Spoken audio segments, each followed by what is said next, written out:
He says that every time it snows, they put this sign up here because it is just a mess down this residential road. And that's what we've been checking out. When it comes to the main roads, those are pretty much okay as long as you know you're being safe, you're taking it slow. But when it comes to some of these, more residential areas, it gets a little more slick. You can see that there's still some snow over there when it comes to that power. And check this out. This is what one of their logos, their shield, looks like. It says Commanders. They have the year they won the Super Bowl on there. And then these 3 stars. This represents a commander. One thing that's really neat, this is not restored. It is just cleaned and preserved as it was. So you can see all of the burn marks from re-entry on this really neat ship that did make the trip in about 6 days round trip from Earth to the moon and back. Let's talk about what we're looking here as we take a look at the weather headlines. Well, when you talk about the extent of law enforcement out here today, I want to step out of the way and show you. So this is all Virginia State Police making their way right in here to the Capitol building within 30 minutes of that curfew being lifted. So the line stretches all the way down the road here. And the wind, as you can see, is picking up. The rain's pretty steady, not too terribly bad right now. You can kind of even see the boats rocking that are in the water. I actually just stumbled across it. I found the garden, and I think this is how a lot of people get involved. They just see it and they're like, wow, that's really beautiful. I want to help out. The point of the program is to address food insecurity in DC and Foggy Bottom. On Monday mornings, we harvest a bit of our produce and we bring it over to Miriam's kitchen. We get the opportunity to try different things and be creative. We serve the chronically homeless in DC with a mission to end chronic homelessness for veterans and regular people experiencing chronic homelessness every day. The entryway starts with the meal. And the meals that we make are from fresh and whole ingredients by wonderful partners like the GW Road Garden. I've learned that a lot of things are hit and miss. You don't always know how something's going to turn out, but then a lot of times you're pleasantly surprised. It's very motivating, so it's not just like growing food just to grow it. We do know like where it's going, and so there are like direct ties to our community, which I think is good. In my mind, the garden really exists to support the mission of Miriam's. Really everything that we do is for them. For college students, I think you're kind of like a transplant in the community, so it's a good way to make sure that you're not coming into a space and just like taking over. You're connecting more with like outside community members in Foggy Bottom. We'll see you then. Every school day for nearly 50 years, Alexandria students have been greeted by the same blip of neon. Good morning, thank you. All right, thank you. Ms. Cora Reed. A lot of them know your name before you even know theirs. Good day. Here we go. Thank you. A walking traffic cone trying to slow down the morning rush. Well, I've had people sometimes that want to disobey you when you're out there. But Cora keeps coming back. Cross, you just feel like it's something to get you out each day. Very inspiring. She's consistent, she's steadfast. It's pretty great. Now, parents and the Commonwealth pinning on a new badge. Congratulations for being one of Virginia's most outstanding crossing guards. We really appreciate you. All right. Thank you very much. Thank you. Having her recognized across the whole state as an outstanding crossing guard, that's pretty impressive. Thank you for ensuring the safety of our students. Very exciting to be knowing that you're being appreciated so well.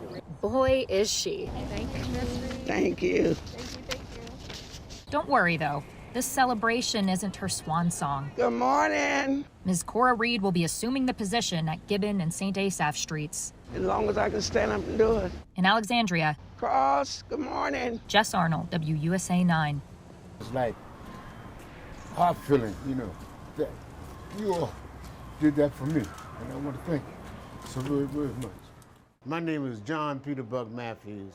I am the instructor for the Peter Buck Shoe Repair Academy. May 30th, I was in here repairing some shoes, and it was hot.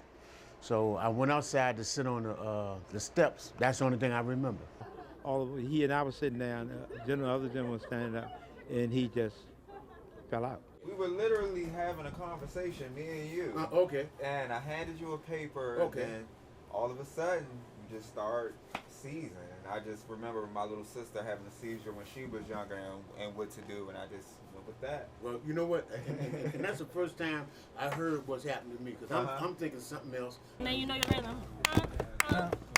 Exactly. A lot of us were very concerned. We feared the worst. But then the news started trickling in about the fast actions of neighbors who stepped in to help save his life. Thank you to Fire and EMS. Peter Bugg holds a very special place in the heart of his community. The 400 block of 13th Street Southeast is named after him. He's a real good and close friend. And you don't run across a true friend too many times. You can count them on your hand. He takes care of us and takes care of neighbors. I'm just so glad that somebody was concerned about myself laying on the side, because I could have slumped over and then this would not have been the day. I don't know how far I can extend my arms, and if I had another arm, I could extend it to that one, and I'll give you the biggest hug that you will ever have, and you will never forget it, because I will never let go. Thank you so very, very much. I love it. I absolutely love it. DC police officer Anthony Attardo prefers a pedaling patrol. He's part of the new community-focused patrol unit DC Police launched in July 2021. 27 officers on mountain bikes cruising through some of the highest crime areas in DC. Right now, police say they're targeting Columbia Heights, Washington Highlands, and Bloomingdale, but they change as police analyze data real time. We're able to smell, we're able to see things, we're able to hear. When we're on our bikes, we're just more approachable, okay? It gives the public a sense of comfort. And a way to connect with kids face-to-face who are increasingly committing violence in DC as they, their friends, and family become victims. The day before we met Sergeant Mohammed Ibrahim in the unit in Columbia Heights, 15-year-old Malachi Jackson was shot to death there while he was out for a run. It's definitely a challenge, but all you could do is trying to be out there, give support, give trust. They say it's throwing a kid a ball and checking in with vendors on Irving Street that'll make a difference. Oh, this is definitely an answer. You know, every juvenile is different. We try to hear them out. We just want to have one positive interaction that they say, wow, MPD was here for me. Police say this route kicks the summer and fall crime initiatives up a gear. Chief Robert Conti says the areas those programs focused on saw a 20% decrease in violent crime in summer 2021 and an 11% decrease in the fall.